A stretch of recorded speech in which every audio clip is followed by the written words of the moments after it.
Leviticus Chapter 1. The Lord called to Moses and spoke to him from the tent of meeting. He said, "Speak to the Israelites and say to them, when anyone among you brings an offering to the Lord, then as you're offering an animal from either the herd or the flock. If the offering is a burnt offering from the herd, you are to offer a male without defect. You must present it at the entrance to the tent of meeting so that it will be acceptable to the Lord. You are to lay your hand on the head of the burnt offering, and it will be accepted on your behalf to make atonement for you. You are to slaughter the young bull before the Lord. And then Aaron's sons the priest shall bring the blood and splash it against the sides of the altar at the entrance to the tent of meeting. You are to skin the burnt offering and cut it into pieces. The sons of Aaron the priest are to put fire on the altar and arrange wood on the fire. Then Aaron's sons the priests shall arrange the pieces, including the head and the fat, on the wood that is burning on the altar. You are to wash the internal organs and the legs with water, and the priest is to burn all of it on the altar. It is a burnt offering, a food offering, an aroma pleasing to the Lord. If the offering is a burnt offering from the flock, from either the sheep or the goats, you are to offer a male without defect. You are to slaughter it at the north side of the altar before the Lord, and Aaron's sons the priest shall splash its blood against the sides of the altar. You are to cut it into pieces, and the priest shall arrange them, including the head and the fat, on the wood that is burning on the altar. You are to wash the internal organs and the legs with water, and the priest is to bring all of them and burn them on the altar. It is a burnt offering, a food offering, an aroma pleasing to the Lord. If the offering to the Lord is a burnt offering of birds, you are to offer a dove or a young pigeon. The priest shall bring it to the altar. Bring off the head and burn it on the altar. Its blood shall be drained out on the side of the altar. He is to remove the crop and the feathers and throw them down east of the altar where the ashes are. He shall tear it open by the wings, not dividing it completely, and then the priest shall burn it on the wood that is burning on the altar. It is a burnt offering, a food offering, an aroma pleasing to the Lord. Leviticus Chapter 2. When anyone brings a grain offering to the Lord, their offering is to be of the finest flour. They are to pour olive oil on it, put incense on it, and take it to Aaron's sons the priests. The priest shall take a handful of the flour and oil, together with all the incense, and burn this as a memorial portion on the altar, a food offering, an aroma pleasing to the Lord. The rest of the grain offering belongs to Aaron and his sons. It is a most holy part of the food offerings presented to the Lord.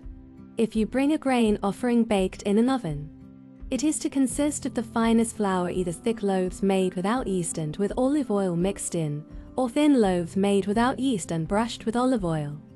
If your grain offering is prepared on a griddle, it is to be made of the finest flour mixed with oil, and without yeast. Crumble it and pour oil on it. It is a grain offering.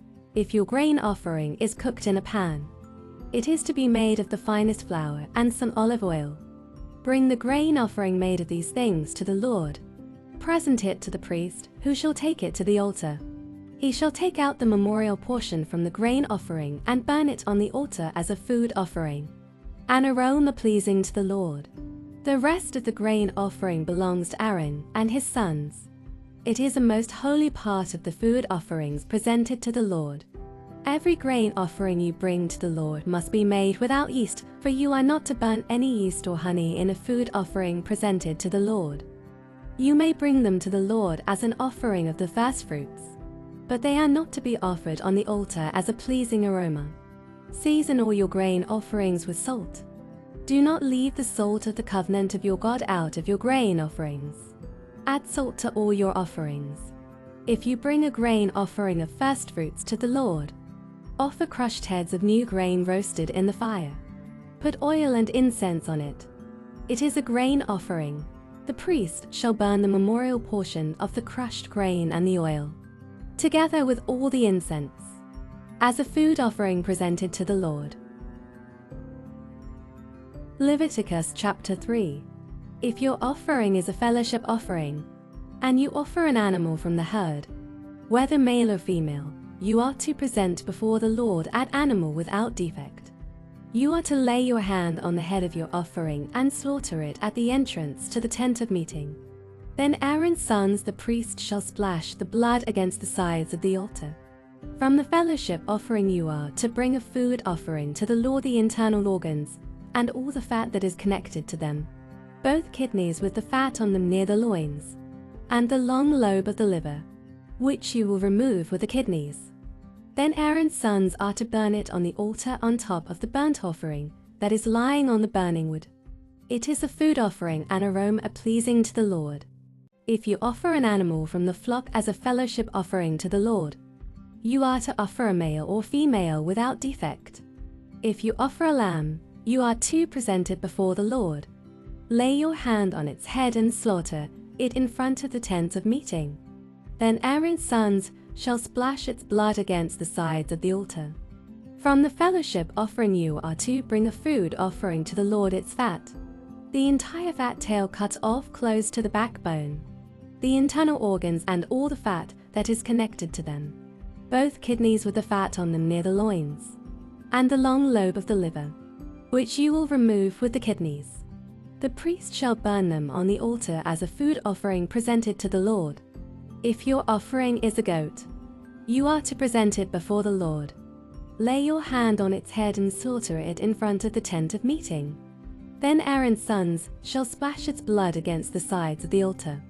From what you offer you are to present this food offering to the Lord, the internal organs and all the fat that is connected to them, both kidneys with the fat on them near the loins, and the long lobe of the liver, which you will remove with the kidneys. The priest shall burn them on the altar as a food offering, a pleasing aroma. All the fat is the Lord's. This is a lasting ordinance for the generations to come. Wherever you live, you must not eat any fat or any blood. Matthew chapter 24, verse 23 to 51. At that time, if anyone says to you, "Look, here is the Messiah," or "There he is," do not believe it. For false messiahs and false prophets will appear and perform great signs and wonders to deceive, if possible, even the elect. See, I have told you ahead of time.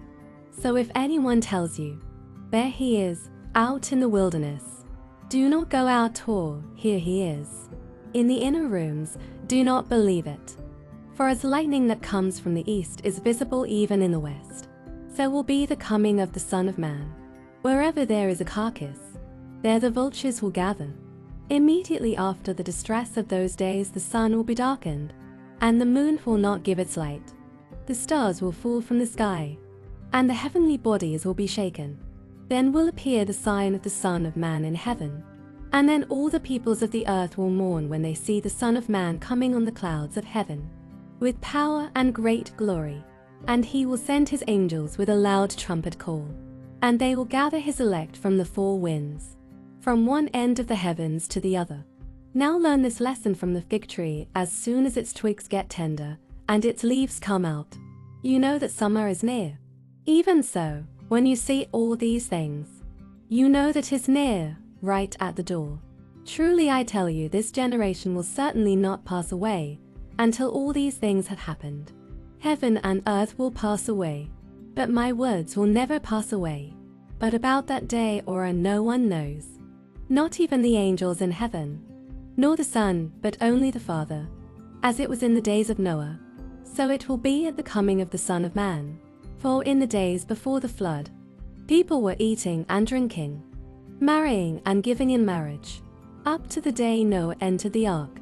And they knew nothing about what would happen until the flood came and took them all away. That is how it will be at the coming of the Son of Man. 2 men will be in the field. One will be taken and the other left. 2 women will be grinding with a hand mill. One will be taken and the other left. Therefore keep watch, because you do not know on what day your Lord will come. But understand this, if the owner of the house had known at what time of night the thief was coming, he would have kept watch and would not have let his house be broken into. So you also must be ready, because the Son of Man will come at an hour when you do not expect him.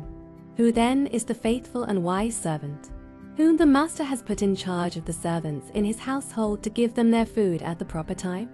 It will be good for that servant whose master finds him doing so when he returns. Truly I tell you, he will put him in charge of all his possessions.